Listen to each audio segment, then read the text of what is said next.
Welcome to the Donia Human Rights Center annual Martin Luther King Jr. lecture. My name is Kyotaro Tsutsui, and I'm the director of the Donia Human Rights Center. And I'd like to start this session by acknowledging our co-sponsors, without whose support this event would not have been possible. Those co-sponsors include Department of Afro-American and African Studies, Department of History, Department of Sociology, Eisenberg Institute for Historical Studies, Institute for the Humanities, International Institute's Conflict and Peace Initiative, and the Office of Diversity, Equity, and Inclusion. Now, our center launched this annual lecture last year with the renowned historian, Professor Cal Anderson of Emory University, as the speaker. And we are delighted today to have Professor James Forman Jr. Today to continue our conversation about how to honor Dr. King's memory as we face continuing and exacerbating problems of human rights violations against African Americans, refugees, immigrant families, and other marginalized populations. And I'm particularly honored and delighted to be able to introduce Professor Forman today, whose family legacy is squarely rooted in the civil rights movement, and whose research examines the historical processes since the civil rights movement that led to the seemingly intractable problem of mass incarceration of African Americans today. And much has been said and written about this scourge of mass incarceration that has ravaged African American communities. But Professor Forman examines this issue from a different angle than most scholars, focusing on the role of African American leaders in the evolution of the mass incarceration epidemic. In his Pulitzer-prize winning book, Locking Up Our Own, Crime and Punishment in Black America, he chronicles the layered history that turned the US gradually into what he calls the world's greatest jailer, that has punished African Americans with disproportionately brutal tactics and harsh sentences in the criminal justice system. The book offers a nuanced understanding of that history that does not reduce everything to race, but without also denying the role of systemic racism. And rather, he points out how well-intentioned efforts by African American leaders to address the problem of crime, gun violence, and drugs in their neighborhoods since the 1970s, how those efforts incrementally led to the prison nation that we see today. And his thoughtful treatment of this history offers an antidote to oversimplified political discourse that dominates the airwaves today. And his gripping narrative weaves together riveting stories of former clients, judges, police officers, politicians, and crime victims. And those stories come from his long years of experience as a public defender in Washington, D.C., representing low-income clients, also as a law clerk for Judge Sandra Day O'Connor of the U.S. Supreme Court, and also as the co-founder, along with David Domenici, of the Maya Angelou Public Charter School in Washington, D.C., an alternative school for dropouts and youth who had previously been arrested. He is currently a professor at Yale Law School, and his op-eds and essays have appeared in influential outlets such as New York Times, Washington Post, The Atlantic, The New Republic, and so on. And today we have the privilege of having him during the week celebrating Dr. King's legacy to talk about the history of this cumulative injustice that wrought significant damages in African American communities and the potential steps we might take toward a brighter future of race and the criminal justice system in the United States. So without any further ado, please join me in welcoming Professor James Forman Jr.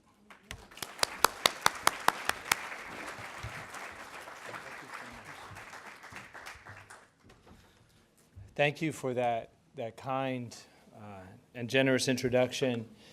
And I really want to appreciate and honor the Donia Human Rights Institute for sponsoring this and bringing me here.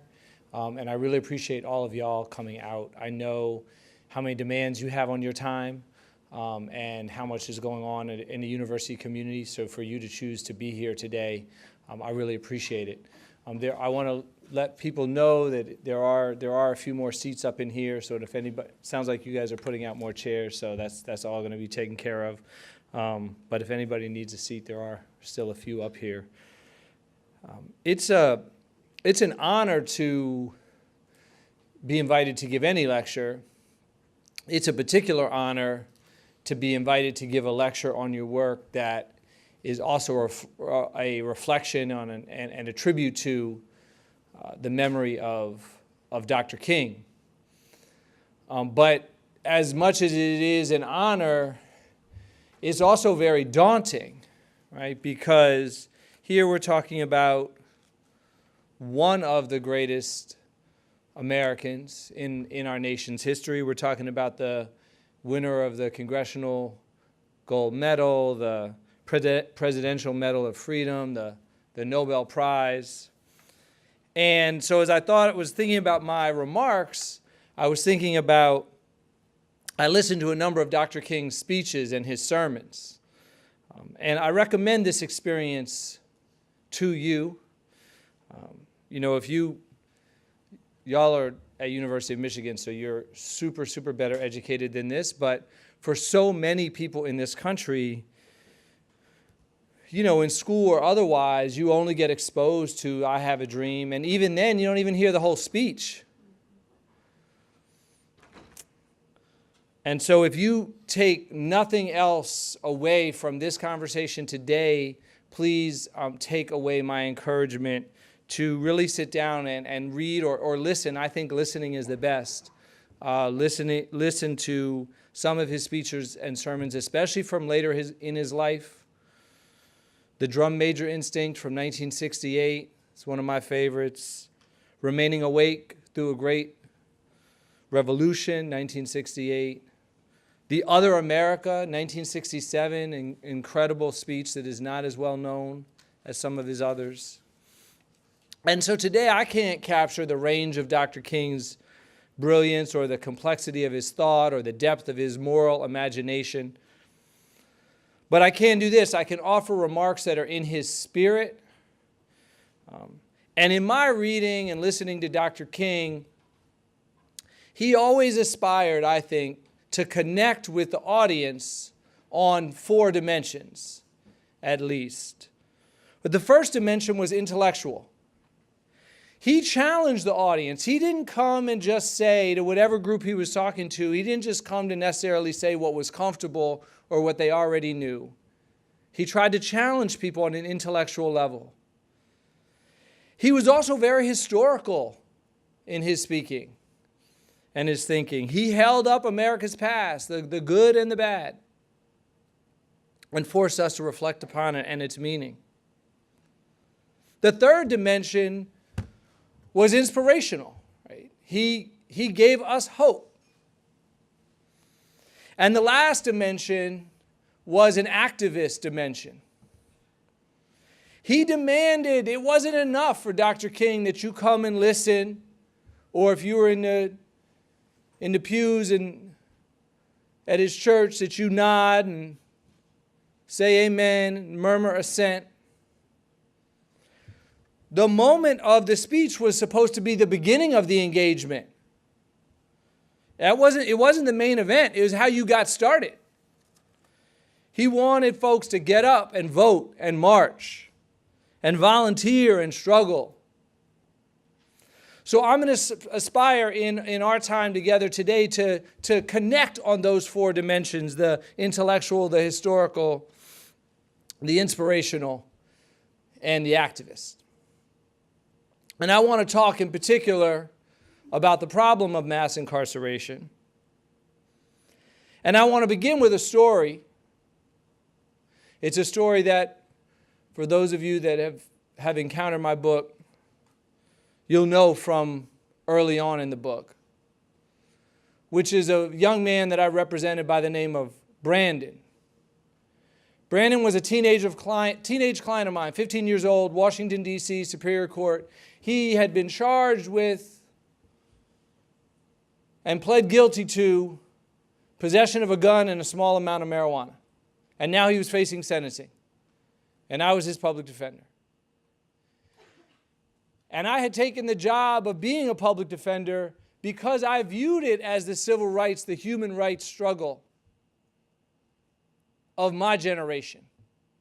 My parents met in SNCC, the Student Nonviolent Coordinating Committee, one of the 4 major civil rights organizations of the 1960s. They were the most radical of the 4. They were the organization led by young people. They thought of themselves as the shock troops of the civil rights movement. And my parents were an interracial couple. My dad is black and my mom is white. They got together at a time when those marriages were illegal in many states in this country. And their generation changed and transformed this nation. Right? Theirs was the generation that faced down Bull Connor's dogs, that marched across the Edmund Pettus Bridge, that went to D.C. 250,000 strong for the March on Washington for jobs and freedom. Their generation got us the Civil Rights Act of 64, the Voting Rights Act of 65, the Fair Housing Act of 68. I mean, again, y'all know better than this because of where y'all are in school, but in a lot of less well-educated places, you might get taught that those laws were passed by Congress and signed by the president. And they were. But don't kid yourself for 1 minute. The only reason Congress passed them and the president signed them is because people fought and people marched and people demanded and people said, we're not going to put up with this any longer. So they did that. And they made it possible for somebody like me to have opportunities that were unimaginable in my father's generation. But yet and still, even with all that progress and all that success, when I was graduating from law school, I could see that there was unfinished business to this civil rights, human rights movement. When I was graduating from law school, and this will be hard for some of y'all who are younger to believe, but there was a time when we didn't even have the term mass incarceration.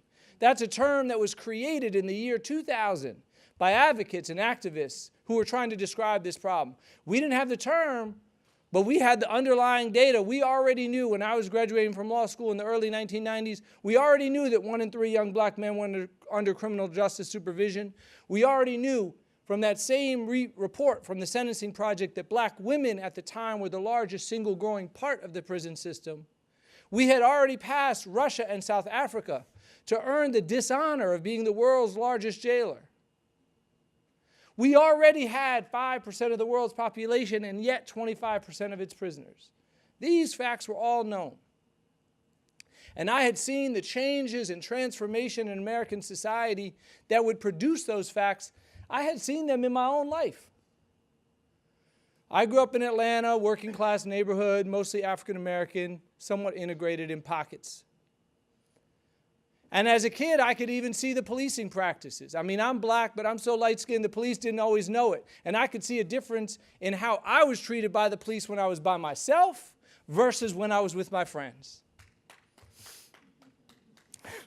Thank you. I also saw changes in the economy. So when I was a kid, 2 blocks from my house in either direction were 2 enormous institutions. In one direction was a General Motors plant. The other way was the Atlanta Federal Penitentiary. That's when I was a kid. Now, fast forward, I'm graduating from law school. One of those buildings shut down, padlocked, job shipped overseas, and the other building had built an addition, had built an extra wing. And I don't need to tell a Michigan audience which is which. So I wanted to fight that struggle. And that brought me to Superior Court, Washington, D.C., standing next to Brandon, asking for him to be put on probation. I had a letter from a teacher and a counselor at his school. It was his first arrest. His mother and grandmother were there in court. They were in the front row. They wanted him to come home. The prosecutor in the case, she was asking for him to go to Oak Hill. Now, Oak Hill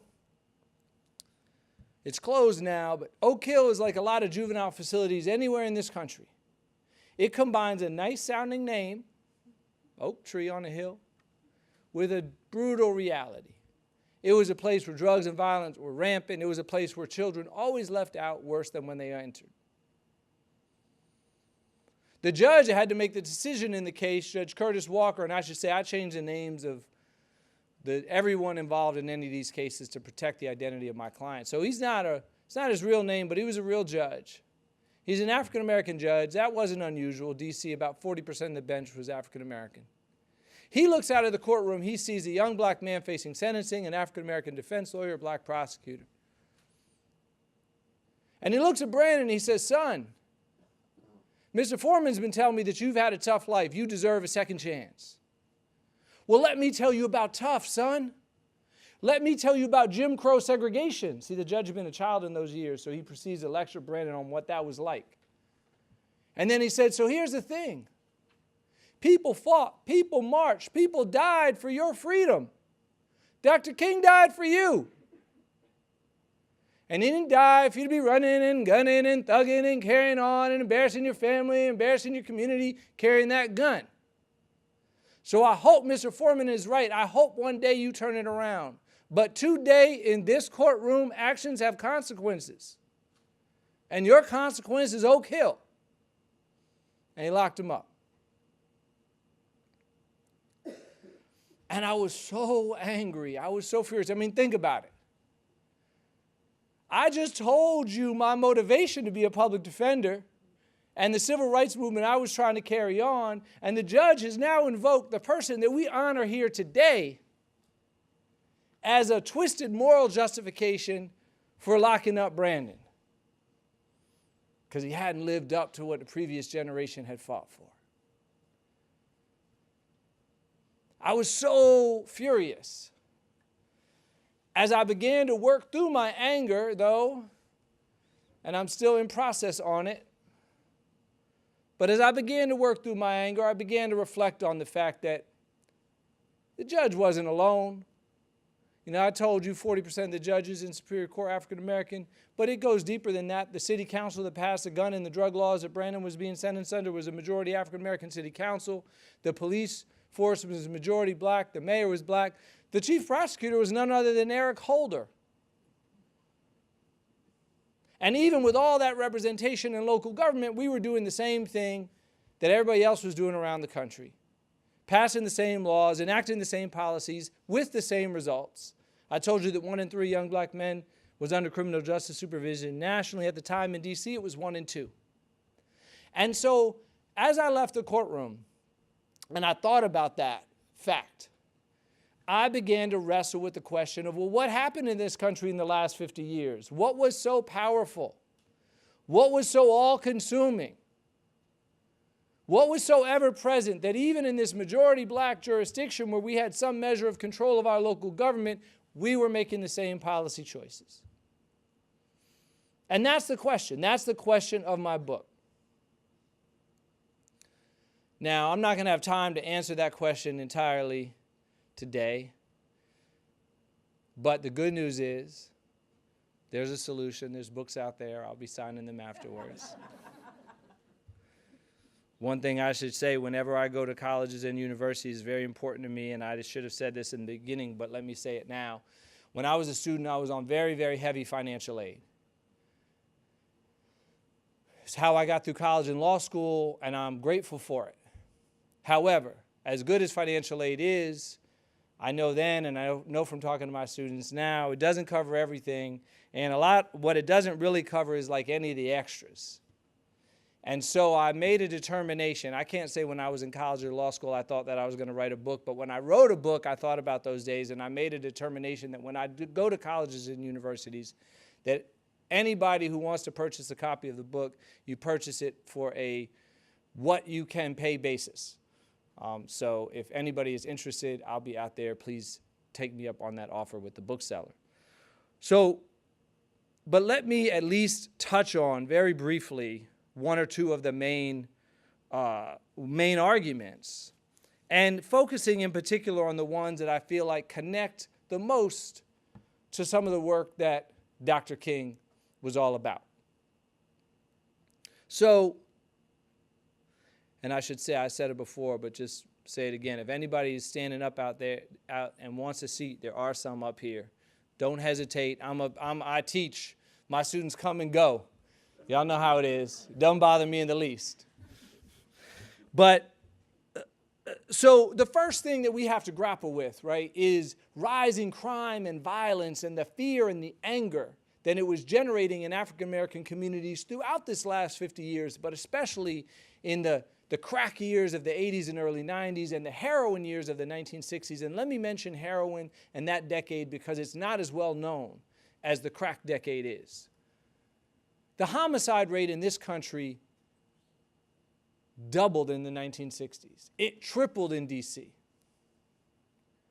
Heroin, they were testing everybody entering the D.C. jail every year for substances. In 1963, they concluded that 4% of the people entering the jail were heroin addicts. By 1969, the 4% had become 45%. That's an epidemic. And it wasn't just those numbers, though. It was the response that they generated in the community. I was only able to do this research because I was lucky enough to fall into to find papers of local politicians who had retired, and some of them had turned over their whole files, including, importantly for me, not just their official statements, but the letters they received from citizens during their time in office. So you have this amazing social history of a majority African-American city. D.C.'s 70% black in the 1970s. So we're talking about chocolate city. You have citizens, black citizens, writing to mostly black elected officials. In the first city council in D.C. in 75, 11 out of 13 members are African-American.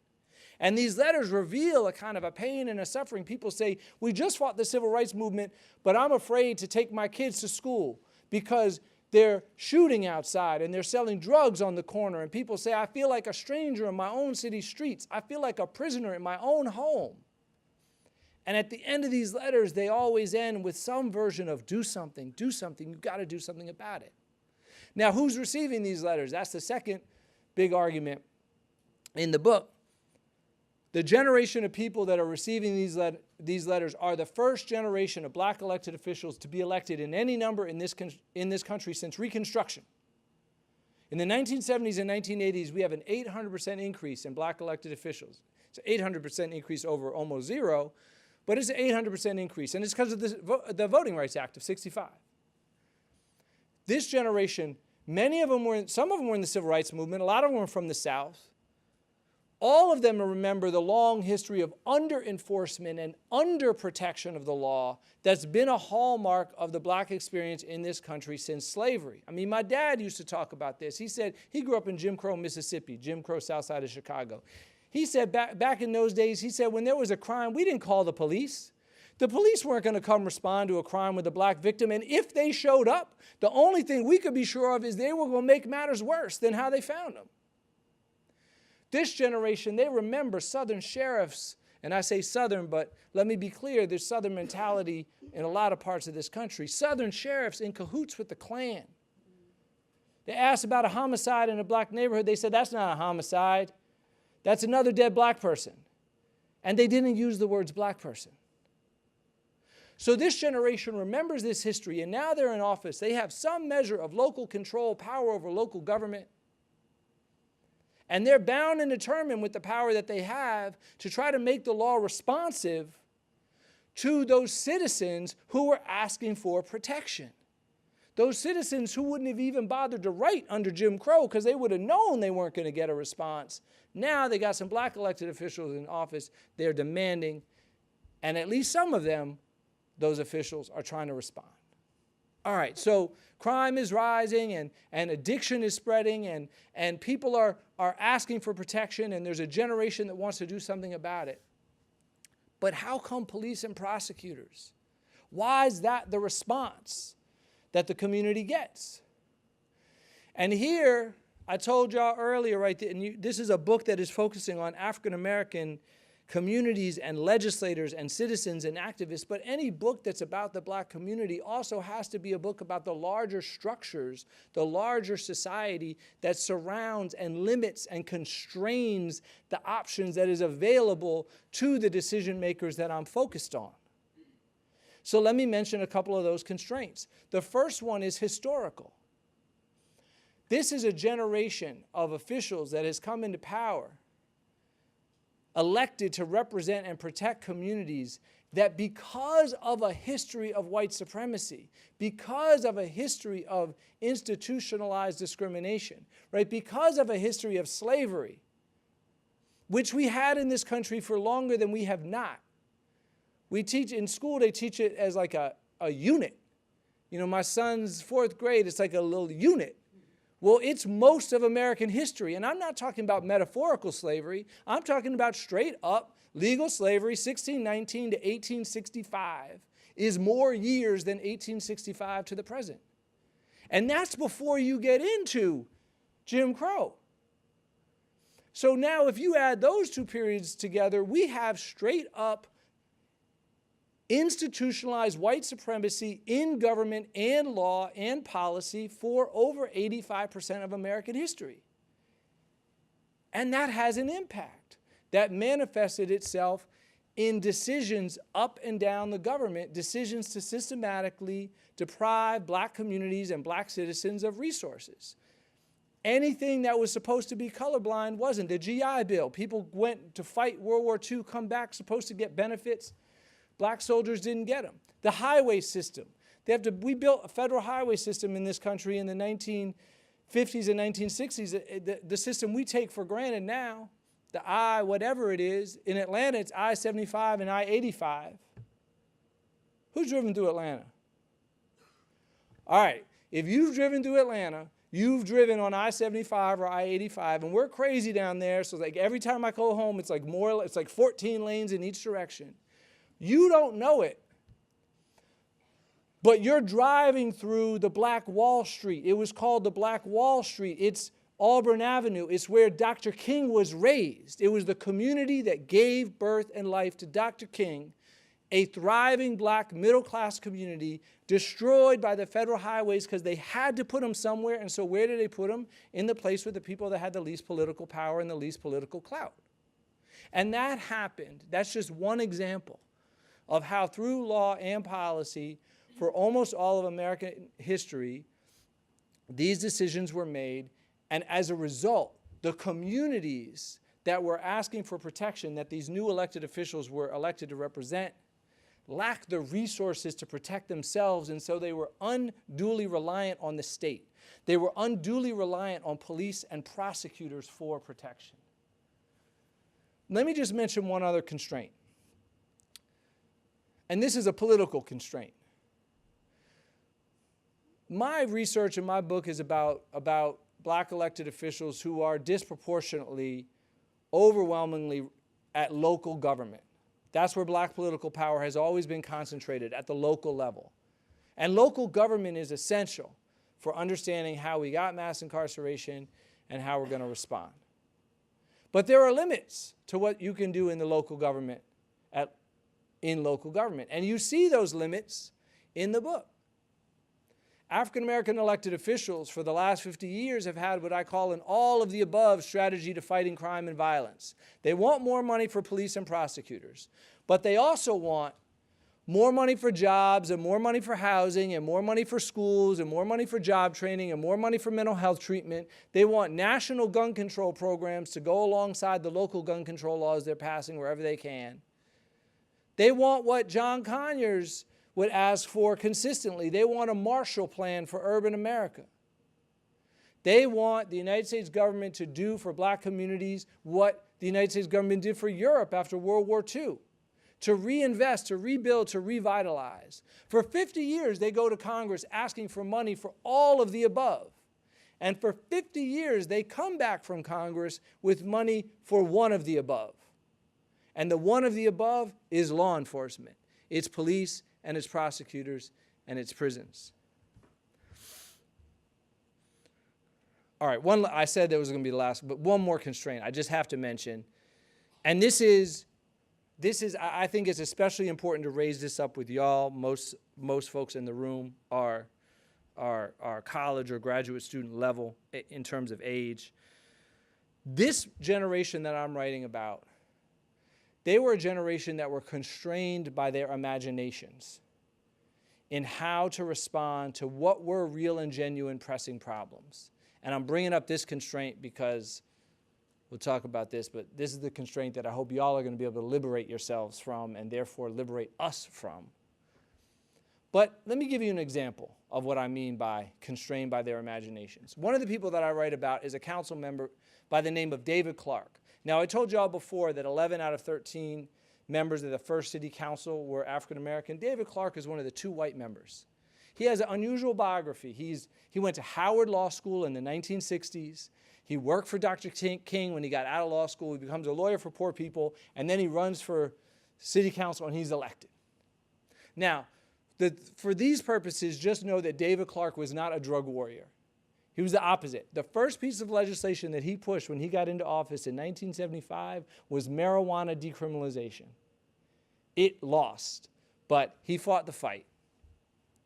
Now, it's a few years later, heroin. I mentioned in the 60s, it's early 80s, and heroin is back. It's increasing in strength. There's more and more overdose deaths. And David Clark is the chair of the city council, and he's getting deluged with letters from citizens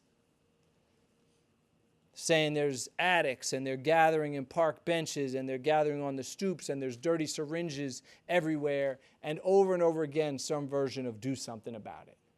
Now, David Clark takes all these letters, and he sends them to the head of the relevant government agency. And he gets a letter back time and again. Councilmember Clark, we've received your citizen complaint.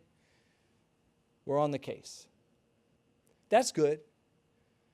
But who did David Clark send the letters to? Remember, the problem was heroin addicts in public space. That was the problem stated in the letters. So did he forward the letters on to the Department of Public Health, social work, mental health, addiction services? Y'all know who he sent it to, because y'all are Americans too. He wasn't a drug warrior, but he's an American, and like so many people of his generation especially, he couldn't imagine this as a public health problem. He thought of it as a law enforcement problem, a police problem, so he forwarded all the letters to the police department. Because, of course, if the problem is addicts in public space, you would send people whose only tools are handcuffs, and the only place that they can take you is the local jail where there is no treatment.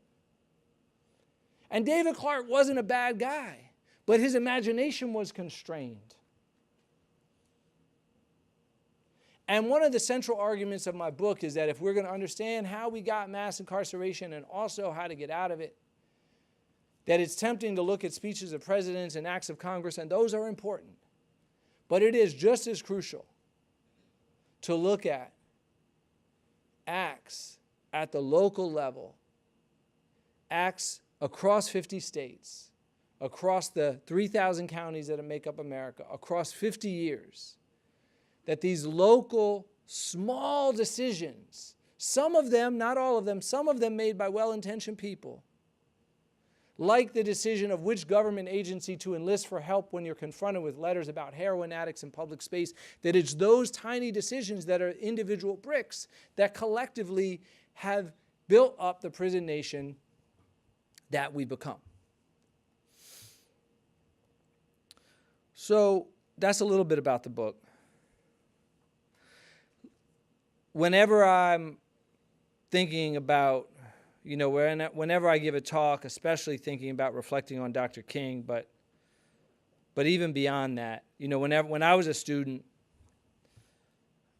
I would always come to lectures around human rights and social justice, lectures like this one. And the people would always come and they would talk about this pressing social problem and they would describe it in detail. And at the end, as soon as they had thoroughly depressed everybody in the room, they were like, okay, thank you, I'm out of here. My work is done. But I'm not going to do that. I'm going to spend a couple of minutes here talking about, not describing the problem, but talking about things that we can do now in response.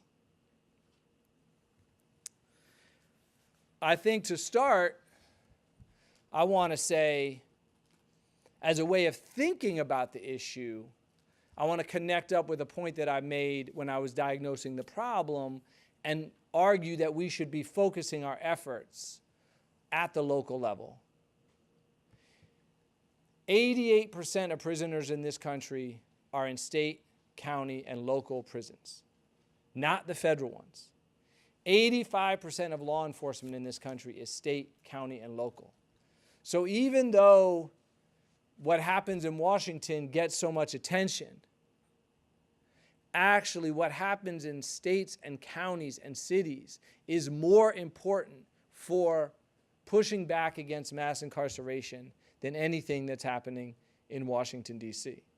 And so we can't let the media attention drive our activism and drive our analysis of the problem or of the solutions. The good news about doing things at the local level is that we can also have more of an impact. You've seen this in the last 2 or 3 years when activists around this country have decided that one way they could make a big impact on mass incarceration is trying to elect a new breed of prosecutors at the county level, because that's the most single powerful position of any position in the criminal justice system, or I should say the criminal legal system. More and more wondering whether it deserves to have the title justice. And a lot of those local elections, I mean, when people first told me that we were going to elect prosecutors that were going to run, people were going to campaign on decriminalizing and not prosecuting drug offenses and not asking for cash bail and not requesting the death penalty and not asking for the longest sentence in most cases, I thought it was improbable. I'm an optimist, but I thought, well, that's not going to happen, because the only way you ever got elected prosecutor in this country was by running, saying, I'm going to lock up more people for longer and keep them in harsher conditions. But in 2015, and then a growing number in 2016, and then more recently in St. Louis and in Philadelphia and in Boston, you've had a new wave of folks that have run exactly on those campaigns, and activists and advocates, again, have said, all right, that's where we can have an impact, and they've knocked on doors, and some of these things have been amazing. There's a guy in Texas that has the words "not guilty" tattooed on his chest. I'm like a hardcore defense lawyer. There's no "not guilty" tattooed anywhere. And this brother ran for DA and won, unseated and incumbent. So this is a powerful movement, and it's a way that individual folks can get involved in your own communities. But let me just mention something that's even more local than that, something that was important to Dr. King and his generation, and a right that has been a right that has historically been central to civil rights and the African-American struggle and the racial justice struggle in this country, but we don't talk about as much anymore. We talk about the right to vote, but there's a corollary to the right to vote at the ballot box, right, which I was just talking about. And this is the right to vote on juries. So some of y'all are going to start to get, some of you may have already gotten, notices of jury service. Now, if you're like most people, when you get the notice from the local county office, and some people are nodding because y'all know what I'm talking about, you put it as far down in your mail as you can, because nobody wants to deal with it. It's an inconvenience. It's a bother. It's probably going to be boring. They're going to waste your time. And you might even get called, and then you're going to miss whatever work or school or other stuff that you have to deal with. And what I want to beg you to not have that attitude. I want to beg you to be like me and jump for joy. All right, you don't have to be like me. You don't have to jump for joy. But understand the power that you can have as a juror, whether it's the petit jury or the grand jury. The petit jury being the one that decides guilty, not guilty at a trial, and the grand jury being the one that decides if a person ever even gets charged with a crime to begin with. Because I can tell you, when I was a public defender, what I saw was that the kind of people that would come to a lecture like this, the kind of people that might have hard questions to ask about our criminal system, they were the first ones that were trying to get off jury service. They're like, no, I can't be fair. I don't believe police officers. And they were just walking out the door.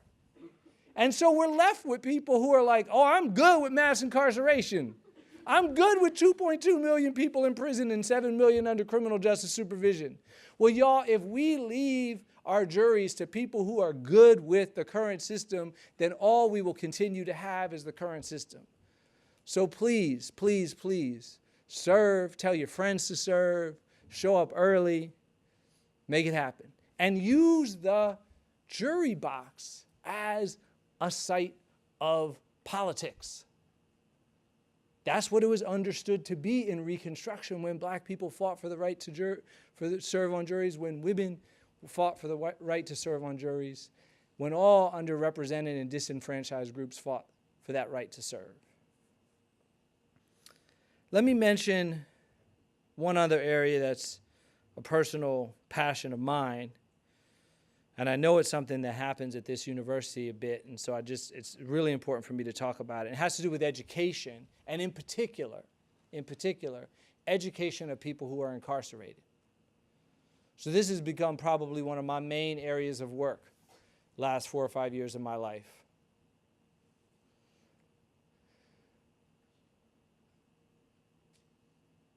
About 5 years ago, I got trained in a program called Inside Out Prison Exchange. And some folks are nodding. I know it's a program that exists here in this state and here on this campus. What Inside Out does, what I do in my class, I'll tell you about my class. I teach each semester, one semester in a state prison where I teach men, another semester in a federal prison I teach women. I teach a class on the criminal justice system. What's different about the class is that my class, and it's a class that I used to teach at Yale, but now I teach the same class in a local prison, and the class is made up of half students who are incarcerated and half students who come from Yale and take the class, and everybody's sitting in a seminar circle and studying the same material together. And it's powerful, it's transformative. I mean, for the outside students, we call them inside students and outside students. The outside students, the Yale students, many of them, even, again, well-intentioned, progressive-minded, we carry a lot of stereotypes and a lot of stigma and a lot of false assumptions about people who are locked up, including that they lack the intellectual capacity. And all you need is 1 or 2 or 3 classes, when the smartest things that you're hearing said in the seminar are from your inside peers to demolish that myth. And that's important because one of the ways mass incarceration has been sustained is by stereotype and stigma and assumptions and othering and the physical and ideological and philosophical differences and divides between the inside and the outside. And so this breaks that down. And then for the inside students, it's liberating in all of the ways you might imagine. One of the students wrote at the end of last semester, he wrote, I like the law and the policy that we learn in this class, but really what I like most of all is that for 2 hours a week, I came into this room and I was treated like I was smart.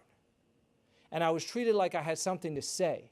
And I was treated like, and on some days, I even felt like an intellectual. Now, we can take that for granted in a university setting, but his point was that never happens in prison. Prison is organized as the opposite of that. And unfortunately, the schools that he had gone to before that were also organized the opposite of that, which is one of the reasons why he ended up where he was. The Rand Corporation has studied this issue. They found that for every $1 we invest in education for people who are locked up, we get $5 in return as a society. Employment goes up after people get out. Recidivism goes down.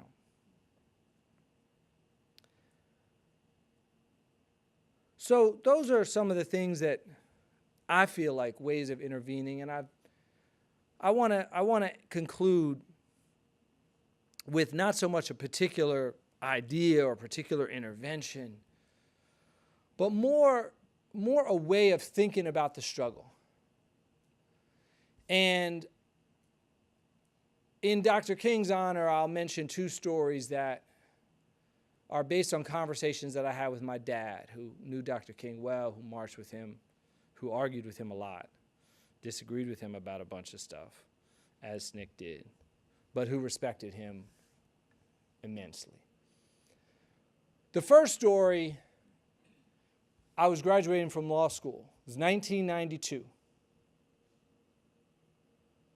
And something happened in 1991, 1992 that some of the older folks in the room will remember. But the LA Police Department beat a black motorist, and it was caught on videotape. And for y'all that grew up in generations where this is being caught on videotape all the time, understand that there was a first time. And it was like a video camera, because there were no phones with video capacity. I mean, there were no cell phones, period. It was a camera. And it was Rodney King. And he was beat to within an inch of his life. And at the time, y'all, we all said, well, those officers are going to get convicted. But what about the ones that aren't on video? Because we couldn't even imagine that it could be caught like that straight up on tape and you would be found not guilty. I didn't even pay attention to the trial. And then they were acquitted, and then LA went up in flames. And then I thought about dropping out of law school.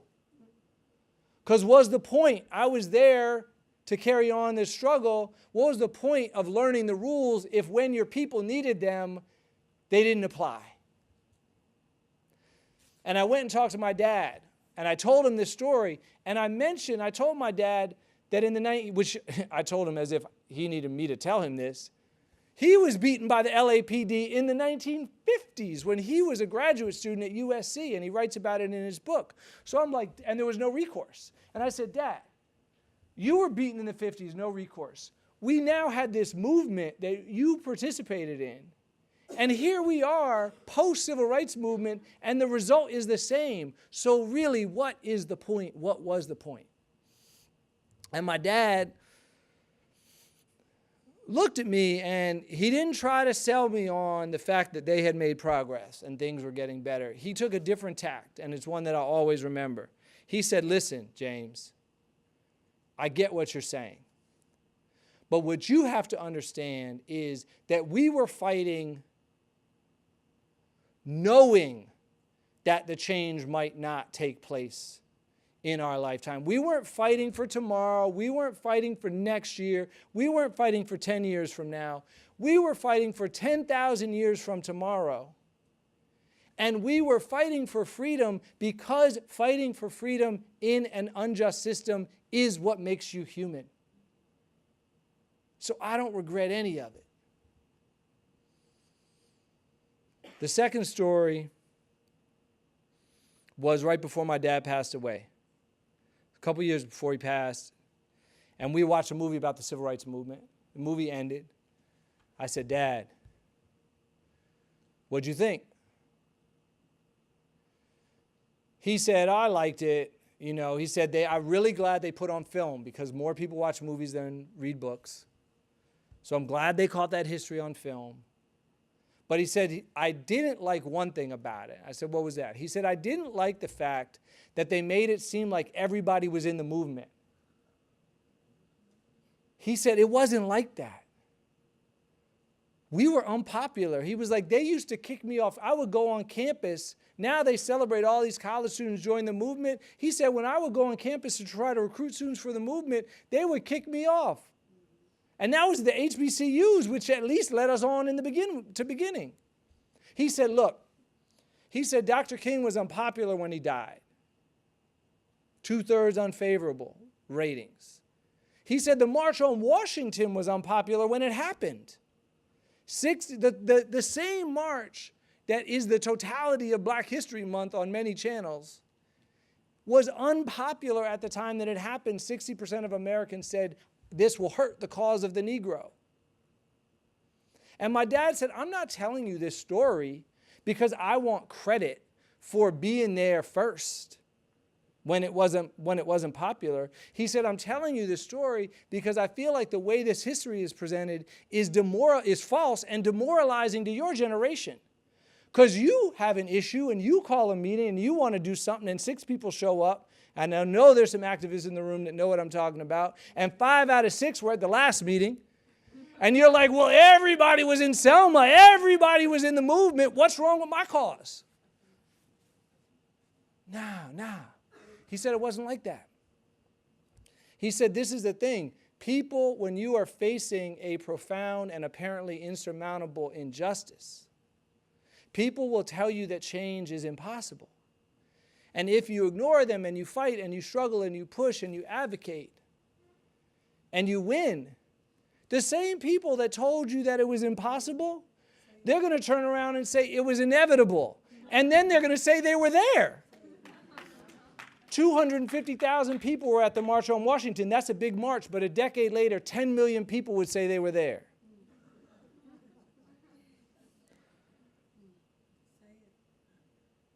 So,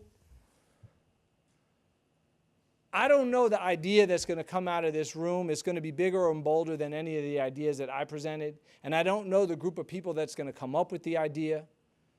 I know that SNCC was started on a college campus, so it might well start here. I don't know the idea and I don't know the group, but I know that it's in the room. And I know that you are in the room. And what I know is that if you ignore the people that say that you can't challenge mass incarceration and you can't replace it with a more restorative system, with a system that actually deserves to be called a criminal justice system, if you ignore those people and you press your idea and you press your cause and you work in Dr. King's honor, one day you're going to win. And they're going to make a movie about you. And I'll be there in the front row, popcorn in hand. Thank you.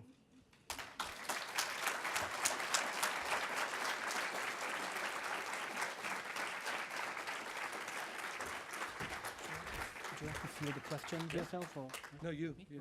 All right, so I should have announced this. The books will be there, and he'll sign a copy after this. But before that, we'd be happy to take some questions. Coming with a microphone. Microphone's coming to the people.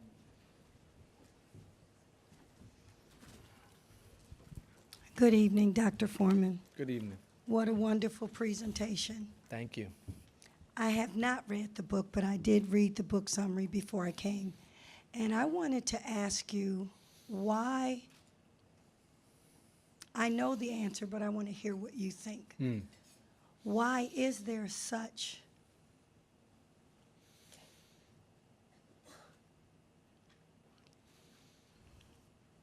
let me say it this way. Why today is there still driving while black, living while black, trying to get an education while black?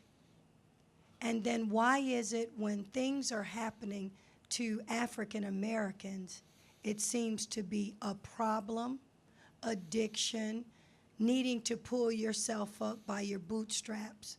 But when it happens to white America, the word becomes crisis. For the first time, I saw a little clip of Dr. Martin Luther King asking that same question. About blacks having to pull up themselves by the bootstraps. Right. What do you think about that? Is it pulling ourselves up by the bootstraps? Is it reparations? Is it making history better, meaning healing it? What do you think it is? Because we still have some issues today. Well, I think to answer your question about maybe the part of your question about why does this still happen? You know, your list of things, why, you know, driving while black and everything while black. And when it happens, it's understood as a problem of the people that are the victims and not understood as a crisis. And I do think that there are a lot of answers, but fundamentally, it's rooted in American history and it's rooted in slavery. It goes back to the point that I was trying to make earlier. I mean, when I was talking about slavery, I was talking about the material, right? The material implications of slavery and then entrenched discrimination, white supremacy, Jim Crow, right? But on top of the material, there's also how it affects the belief system. I mean, it's unnatural to hold another people in bondage, to beat them, to breed them, to sell them based on the color of their skin. And doing that for as long as America did it.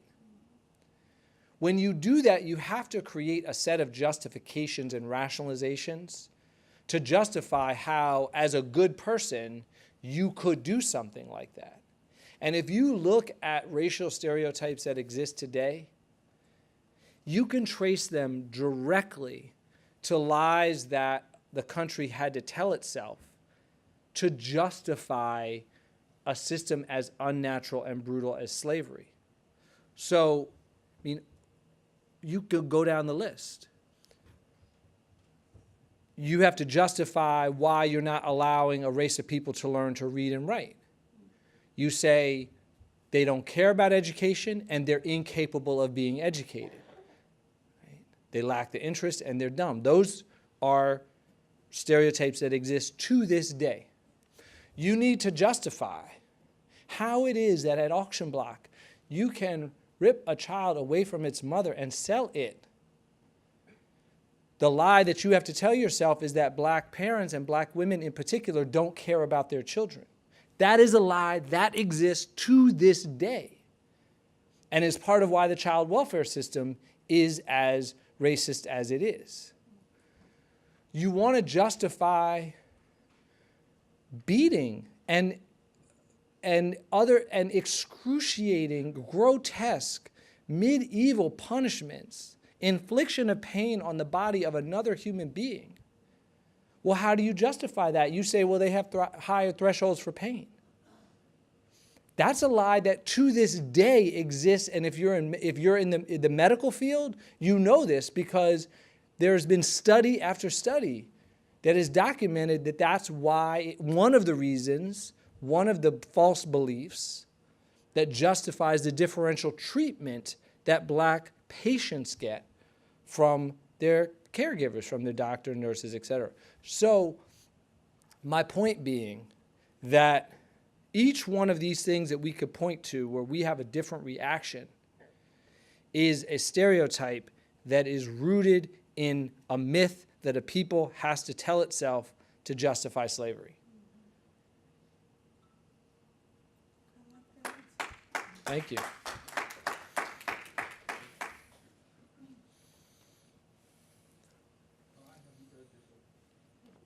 But I am rather inclined to now. I was for a time a high school teacher, and I have the feeling that the way history is taught in our schools is very much a part of this problem. You've alluded to it sort of obliquely, but you haven't really come down to go after it. For one thing, there is not a distinction made in the civics courses between civil rights and human rights. And that's a very important distinction. I think that it's something that everyone's mind who is going to be involved in the electoral process should be engaged with. But I also have a feeling that when you criticize education in the prisons, there is a close resemblance, at least in some places, between the education that happens in the public schools and happens in the prisons. Yes. And they are both subject to the criticisms that you level against this. So my question to you is, to what extent do you think public education is involved in this, with school boards telling publishers how to write American history, and all of these kinds of things that really bear on the questions that you raise? I think it's absolutely, you're right. I think that public education is directly implicated on many levels. You referenced the restrictions that school boards place on what people can taught, so that's content. But there's also a question of how people are being taught. I mean, my brother lives in Los Angeles, and he's a parent activist out there, and his kids go to LA USD, and they send me the class. They send me the class photo. There's like 44 kids in the class photo, because California funds its schools at an abysmal level. And they have school nurses. This is what the strike was about. They have school nurses in most schools 1 day a week. So if you're sick, it better be on Wednesday as a kid. And so when you're growing up in that kind of an educational environment, and of course what that does to teachers is it causes them to reduce down to try to make their materials as easy to grade as possible, which is often not the most interesting then lesson. And so it has all kinds of negative effects. And then when you layer into it the racism that we were talking about earlier and the lower and reduced expectations, absolutely, I think that's throughout. I mean, this is, some little tiny drop in the ocean, although as y'all can tell from my talk, one of my beliefs is that we each are going to have to participate in those small ways, and collectively that is the movement. But a little tiny thing that I'm doing, as I've been working with a group of teachers for the last year to create a teacher's guide on race and justice and mass incarceration that includes materials from my book, but also is much broader, bringing in other sorts of materials with really detailed lesson plans and things, so that a teacher, even a teacher who's very busy, will be able to take it and have a richer, more robust set of materials, the kinds of things that go far beyond what would be presented in any textbook. So we're sort of pushing to get that out in the next couple of months. And that will be a tiny intervention in this huge problem. Bula bula. No, thank you. Apropos to this gentleman's question, you probably realize there was an attempt by the state to change the social studies curriculum and eliminate a lot of information, what little there was to start with on civil rights, and I believe they were really caught off guard, and I'm so proud of my adopted state that people showed up and said, no, we're not going there. Mm-hmm. So I want to give Michigan a round of applause here for that, because I thought that was outstanding. And so now they're back, busy working on it, realizing they weren't able to pull the wool over our eyes. But I am going to go here, though. I know you mentioned the importance of working on the local level. And as someone who, and for the sake of truth in advertising, was profoundly disappointed in Obama and Eric Holder, we now have Kamala Harris running on a platform of justice. And I guess I'm torn about this because I did a lot of work studying her record even before she decided to run. And she did run as a top cop in California and won, and did a lot of work that I thought was damaging to the African American community. And I just wonder what you think about these politicians now that are running on a justice platform, and their record was anything but. Mm-hmm. Thank you for that question. So I've been tweeting about this for the last few days, this precise topic, and I tweet about a bunch of stuff that I've been talking about today. So anybody that wants to keep this conversation going, please feel free to find me there at J. Forman Jr. But on Harris in particular and this moment, I think that so I'm still studying. I'm actually doing a bunch of research myself right now to figure out exactly my view on her history. But what I can say is that I do think that people have to be, oh, and one last, and I expressed my disappointment with President Obama and Eric Holder in the epilogue to my book. I think that people have to be judged in the context of their times. And so, but I don't know which way that cuts for her, because she was a prosecutor in San Francisco in the 2000s, and then she was a state attorney general over this for a decent amount of this last decade. So this isn't ancient history. She was the state AG well after the critique of mass incarceration, which maybe, you could say in the 90s wasn't that widely known. As I was mentioning before, the term mass incarceration doesn't come into use until 2000. But again, just to use one marker, and it's an imperfect one, but the new Jim Crow came out in 2010. And so she's the attorney general for many years after that. So people know it, right? And this is a massive bestseller that at least for people who are outside of the field, put it on the radar screen of lots of Americans. It starts to get assigned in colleges and high schools. I bet a bunch of folks in this room, have read it. And so I feel like, first of all, she knew. A lot of people ask me about the people in my book. I'm writing about people in the 70s and 80s, and did they know what it was going to mean when they opposed marijuana decriminalization, as a lot of black church leaders did in 1975? Did they know? Did they know what it would do to the black community? And I think the historical record on that is context specific and complicated. But in her case, it was known. And the second thing I say that kind of troubles me about, and connected to a point that you just made, is that one thing that I worry about is that, for those of us that live and breathe this issue, what's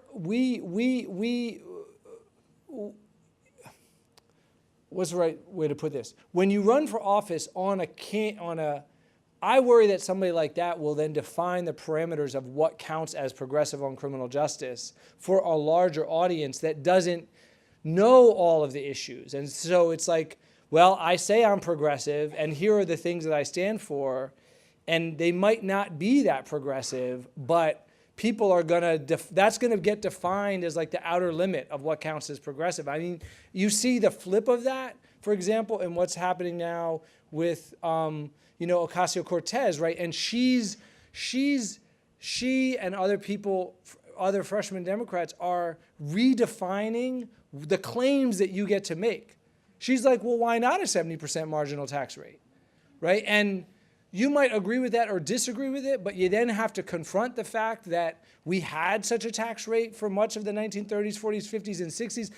It expands the scope of what is possible, and I fear that if she's able to successfully claim the progressive mantle, that she will narrow the scope of what's possible on criminal justice.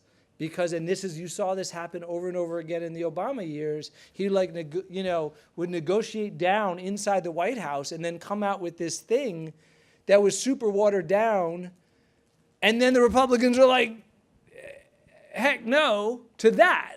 And then what we got was something that was in between his watered down thing and their rejection. Well, ask for more. I think ask for what you believe in is going to be the only way to get some of what you believe in.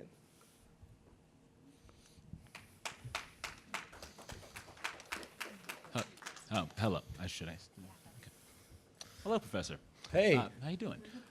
So in California, speaking of, we're doing a lot of California talk today. They just passed a bill, or it may have been on the ballot, speaking to getting rid of cash bail, which Yes. big. That's huge for the criminal legal system, of course. But they're replacing it with risk assessment tools, which a lot of civil rights activists and criminal law activists just call rats because they're rat-like. That's already in effect. I would like to hear your opinions on that. But Also very pressing in Michigan, they're looking at using, I believe, the same system, Compass, which has kind of a black box algorithm that no one really knows how it works. Yeah. Thank you. No, thank you for the question. It's really important. So I'm a big supporter of the movement to end cash bail. I think that what cash bail does is it criminalizes poverty, because you see in jail after jail after jail throughout this country people that are locked up only because they are not able to post bail. I fear very much some of the replacements, and including what you're talking about in California. And my view is that any bail reform agenda has to have as its starting point the goal of massively reducing the number of people who are held pre-trial, period. So whether they're held pre-trial because of the black box or they're held pre-trial because of a cash bail system, we have way too many people locked up pre-trial. When you are pre-trial, you are legally innocent. And to me, the strong default presumption should be you should be out. And the only people that should be, in my opinion, locked up pre-trial are people who pose a demonstrable and grave risk of public safety or risk to themselves. And if you have that as a standard, you're going to have 10 or 20% of the people that are currently locked up will end up being locked up. Because almost everybody who does get released and gets released on their personal recognizance or on their promise to return to court, they return. I saw this in Washington, D.C., where I practiced. And D.C. has terrible, as you know from my talk, there's a lot of things that D.C. did that were just like the rest of the country. But one area actually where D.C. really stood out was on pre-trial. There was no cash bail in D.C. It was eliminated. And we had a law like the one that I just described. Now, judges still used it too liberally, but we have a much lower rate of pretrial incarceration or pretrial detention than most of the rest of the country. And I think that's a model that we should be looking to. And we have to just strongly interrogate any of these kind of black box systems that don't let us see why people are being held. Going to collect a few questions, and the people waiting here patient. You can go ahead, and then we'll go. So you've talked maybe a little indirectly about prison abolition and sort of maybe at least a really massive upheaval in how like crime and crime enforcement is approached in our country. But I guess to me, and when I've been talking to my friends about it, it seemed that like there's such a big gap between our current system and the system that we envision for the future, something maybe more like restorative justice based. But in terms of like flipping the system from, it seems like a 180 in terms of like how it approaches people who are charged with crimes, like do you see some sort of intermediate steps that could maybe keep society together if you, or just like, do you see intermediate steps along the way there, or do you think that it has to be like a complete upheaval of the system like within a short amount of time? Yeah, I mean, I guess I have a radical vision and also a pragmatist view of change and progress. So I think that what I like about abolition as a framework is it forces us to constantly ask the question, what would it look like to have a world without prisons, and what would it take to create the conditions in which that is possible? And that, I think, is a very provocative set of questions, and it forces you to always recognize the inadequacy of the incremental changes that you're making, which I think it's important, because a lot of people make incremental change. They start off understanding that they have this long-term vision, but you have to fight so hard for the incremental change. It can be really easy in the fight to lose sight of the fact that that change you're fighting for is only incremental. It's not the whole game. And so that's what I like about abolition. But to answer your question, yeah, I think the way that I think about incremental change in this space is that we've created a system that is so massive that touches on almost every aspect of American society, right?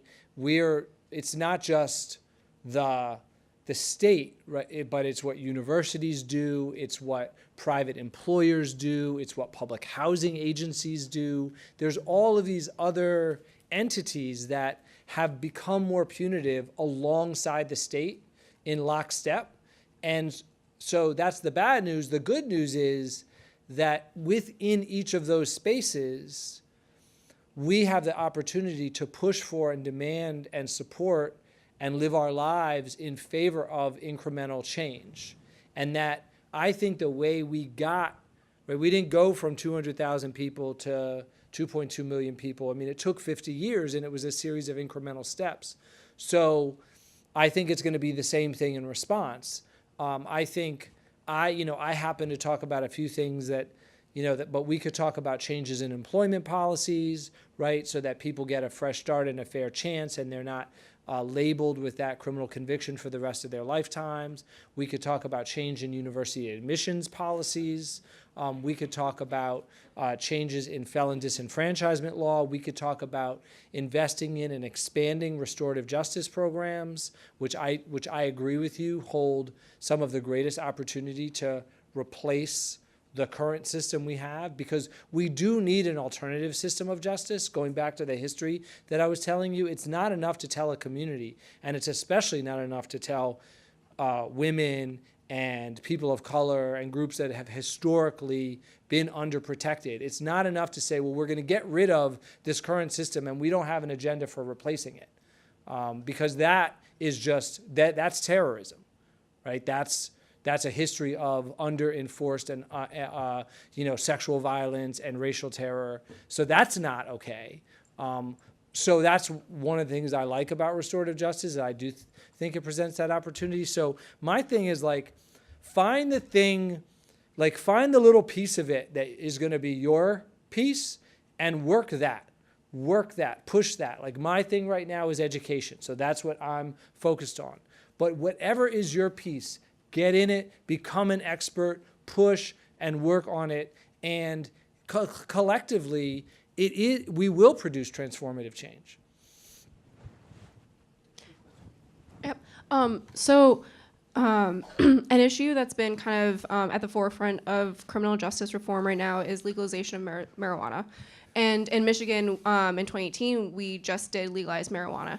However, a week or so before the election, the NAACP of Detroit came out in opposition to this proposal of legalizing marijuana. And some of the claims were, this is kind of like the gateway drug claim and saying this is part of what, is killing our community. But there were also the argument that it would be mainly white folk that actually ended up benefiting from the legalization of marijuana. So I'm curious what your perspective is on this issue, and particularly the Black communities not supporting it.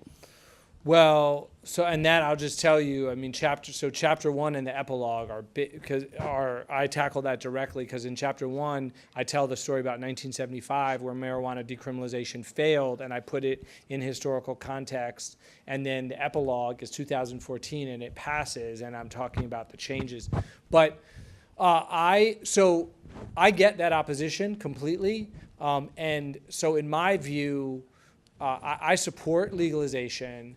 But I support legalization with a couple of requirements. First of all, any legalization law has to include the erasing of convictions for people that have them under the criminalization regime, and it can't be that the individual has to go and petition for the burden has to be on the state to affirmatively erase the condition with no fines and no fees and no application process, no barriers. It's on the state. And if the state has a public safety reason why it feels like that conviction still needs to stand, the burden has to be on them to affirmatively make the claim, not reverse. And the second thing is that there has to be a concentrated and robust effort to make sure that licenses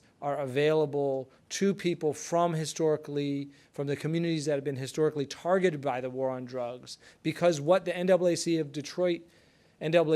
Detroit fears is statistically documented. The legal marijuana industry nationally has fewer than 5% of the distributors are African American. So here you have a community that was then historically burdened by the war on drugs and now is being locked out of the opportunity to participate in the legal industry because of access to credit and all of those things, which have the historical dimension that I just described, right? There's a reason why the African American citizens are less likely to have access to that credit. And so those are the two pieces for me. And I won't support a legalization, and I would encourage that none of us support a legalization bill that doesn't have those two components.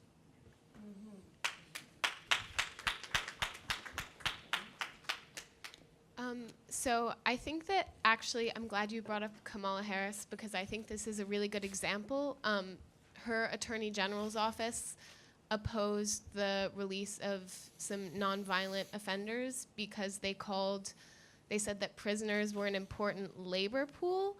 So I'm curious as to what you think about confronting this country's financial stake in mass incarceration. Yeah. So let me say, I mentioned earlier that I'm doing my own research. I have not heard that. I'm not saying that isn't true, what you just said, but I do think it's important. I'll just say for myself, before I'm going to attribute a stance to anybody, including even in response to a question, especially in this moment when somebody has announced a historically unprecedented, a historically important run for president, I want to make sure that anything that I say is factually grounded. So I'm not disputing it. I just didn't know. I don't know that her office took that position. But the thrust of your question, which is the financial stakes, I think is a fundamentally important one. And so here's where, most of my talk described the way in which this system came into being, and then we've been shifting now to talk about how to respond to it and how to dismantle it. And I think analytically, it's important for us to understand that the forces that led a system to be built aren't necessarily the same forces that keep a system in operation. So I don't think, for example, that private financial interests were a central reason why we got the world's largest prison system, but I do think that vested political and financial interests are crucial to maintaining it at this moment when there has been so much criticism of it.